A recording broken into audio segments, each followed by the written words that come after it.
Well, it's not over. We're not done. The Paladin Strait music video just came out, and some things are pretty interesting in the video. I'm going to point out a little bit of the things that I've found, and then kind of explain why this is not the end. So first, you can definitely see that this first shot is interesting because you can see the top logo in the shape of the antlers. I don't know if that was intentional, but knowing these guys, it probably was. But it also could just be a stretch. So we just kind of open and see Tyler sitting on the edges of trench somewhere. You can see the yellow flowers. And I want to point out these birds aren't vultures, which is something we haven't seen before as a new type of species that is inhabiting trench. Could just be some seabird, but I'm just, like I said, I'm pointing out things that I saw that were different. And these antlers are different than the ones at the beginning. We see Tyler sharpening the antlers. I don't think this means anything. I just think it's kind of signifying that he's getting ready to fight and getting ready to use this power that he's just learned. We see the torchbearer come up bringing a chest that looks eerily similar to the box from the Craving. When it comes to the box from the Craving, it could all just be the insignia that's also on top is pretty similar to one of the flower insignias that the banditos use. So it could just be something of that nature. As they're getting ready, you know, you kind of get to see the bandito camp, which is pretty cool. Looks like they put a lot of work into this set. And just across the board, I think the cinematography in this, and the color grading especially, is really great. You can kind of see how all colors of the past, at least lore albums, are represented in some way. I don't know if that was intentional or not, but there's blue and pink for Scale and Icy, obviously. The Clancy outfit is pretty, Clancy. And then the bandito camp is very, reminiscent of trench colors. So as they're marching along, they come across a flock of vultures. What's a flock of vultures called?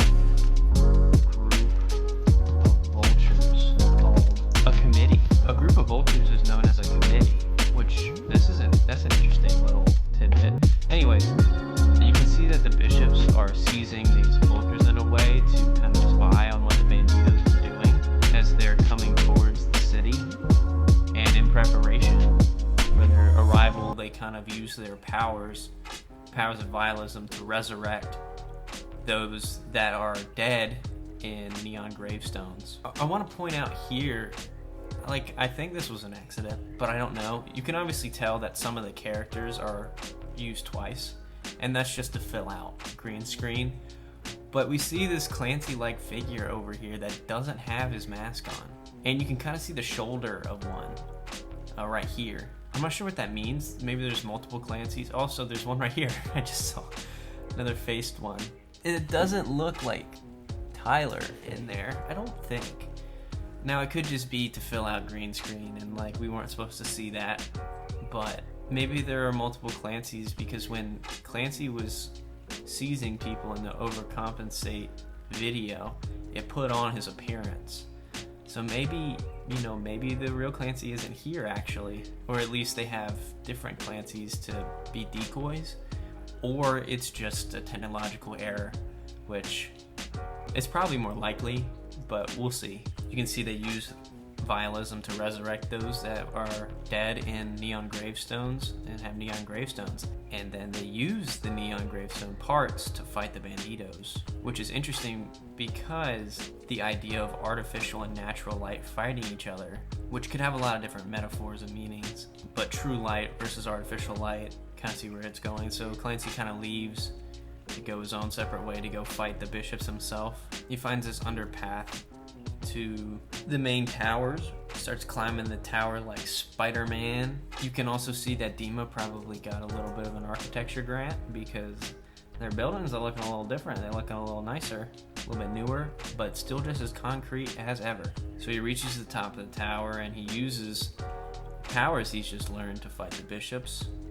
And you can see that Keon's is still missing. Keon's is the one that saved Clancy by using the dragon trash to crash the submarine. So we can come to the conclusion that the bishops can die, but you can only see 7 here with the absence of Nico, and the 9 bishops, one is missing, it's Keon's. So he uses the power to subdue the bishops, in a way kind of stop them from using their powers to control the zombies. We see Nico come and fly out like the creepy guy he is and take take Clancy by the neck, which in other cases is kind of just, that's always meant that it's over. And he does his little so fused, so proud, so emotional bit, and Clancy drops the antlers. It's like, uh-oh. He's looking like he got, you know what I mean? But you can't tell me that this look right here is somebody who is done fighting and somebody that has just lost. You can also hear a new sound playing at the end of this, which is gotta be the new song that's coming out. I kind of said this in my album review of Clancy, that there's just no way that this is the end of the saga. I don't think it's just going to be one more song. I do think it's going to be a whole nother album.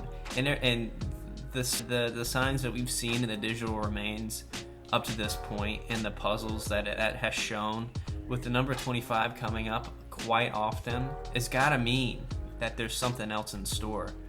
There's alternate songs and titles and different lyrics that haven't been used yet. You can hear the audio at the end of this video. It's obviously a different song. It's obviously something that we haven't heard yet. So this just isn't the end. The music video as a whole is definitely one of their most well produced. There's so much to the cinematography, the color grading, all of the blocking that had to be done. Now, I don't know if the green screen thing is intentional or not, to throw us off, to throw us into thinking that there are decoys with Clancy or something like that. Like, what if he's just like, oh, he transforms here and it's not Clancy and Clancy's behind him or something like that? That could be true.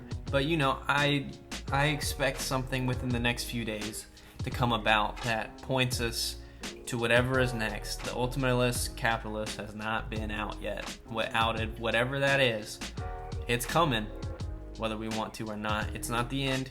Everything Tyler said at the end of the live stream for Clancy was, do you think it's the end? It's not.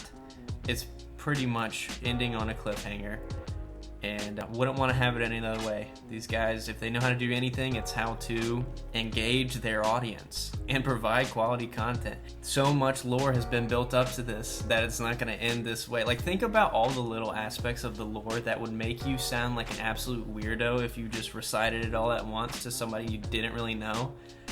Like, you think that all of that is going to end just with this? It's just not going to happen. It's clear as day that something else is coming, and hopefully soon. But you know, we'll see. Some final things that are just being uncovered. The director of the music video put this on their story, so there's something that's pointing to, you know, there's probably something hidden in here. A lot of people are trying to find meaning in the way that the zombies were lined up. So that could be it. Also, the Discord went down when the music video came up. I don't know if anybody else had that happen or if that was just me, but those are just some 3 things to kind of look into right now. But yeah, that's it. So that's it.